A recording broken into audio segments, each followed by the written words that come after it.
হুম। তা এখন আমি যে সহজ পদ্ধতিটি অনুসরণ করে সাধক এই বশীকরণ মন্ত্র ব্যবহার করতে পারেন তার উপায় বর্ণনা করছি। যিনি করবেন সেই সাধককে তার নিজের বাম পায়ের নিচ থেকে সামান্য মাটি তুলে, মানে ধুলো তুলে বাম হাতে নিতে হবে। বাম হাতে একটুখানি নিতে হবে।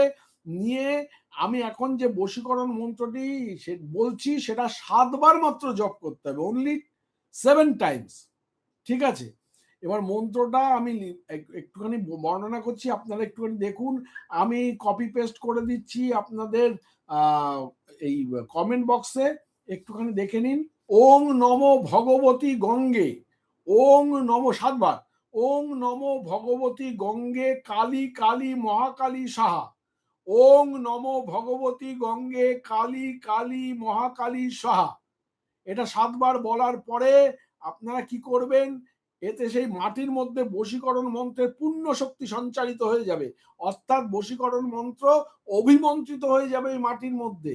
এরপর যাকে বশীকরণ করতে চান সেই ব্যক্তির সঙ্গে দেখা করতে যাওয়ার আগে, বা সেই কর্মচারী যদি আপনার কাছে আসে, বা সেই ফলোয়ার্স, রাজনৈতিক ফলোয়ার্স যদি আপনার কাছে আসে, যাকে দিয়ে আপনার কাজটা বাগিয়ে নিতে হবে আর কি, সে যদি আসে, বা কোনো ব্যবসায়িক ব্যাপারের জন্য যদি আসে, তাকে তার সঙ্গে দেখা করতে যাওয়ার আগে সাধককে সেই মন্ত্রসিদ্ধ মাটি হালকাভাবে নিজের মুখে জাস্ট ঘষে নিতে হবে, হালকা করে, হালকা করে ওই বাম পায়ের ধুলো একটুখানি ভালো করে ঘষে নিতে হবে।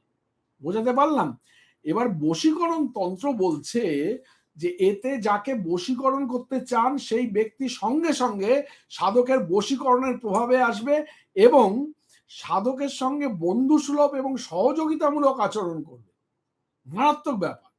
হ্যাঁ, তো ফলে সেই ব্যক্তির মাধ্যমে সাধক তার কাজ সহজে সম্পন্ন করতে পারবে, অর্থাৎ সহজেই তার কাজটা বেনে যাবে সেই ব্যক্তির মাধ্যমে।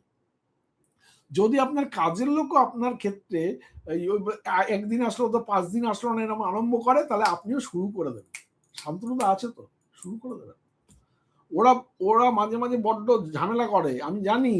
ওরা পয়সাও নেবে, মাসের মায়নাও এমন একটা মায়না ওদের, যে সেটা কাটলে নিজেদেরই খারাপ লাগে, যে এইটুকু গরিব মানুষ, ওদের কি মায়না কাটবো, কিন্তু তার কিন্তু পুরো ফলটাও ওনারা নেন। ওনারা নিয়ে কি করেন, আপনাকে একদিন কাজে আসলো, 5 দিন আসলো না, একদম ডিরেক্ট এই কাজগুলো করবেন, করে দেখবেন, আর ফল পেলে আমাকে দূর থেকে মিষ্টি ছুটবে, দূর থেকে মিষ্টি ছুটবে। বোঝা গেল? এই বশীকরণ মন্ত্রটি আদালতের মামলা বা অন্যান্য আইনগত বা সরকারি বিষয়ে সফলতা অর্জনের ক্ষেত্রেও কাজ করতে পারে।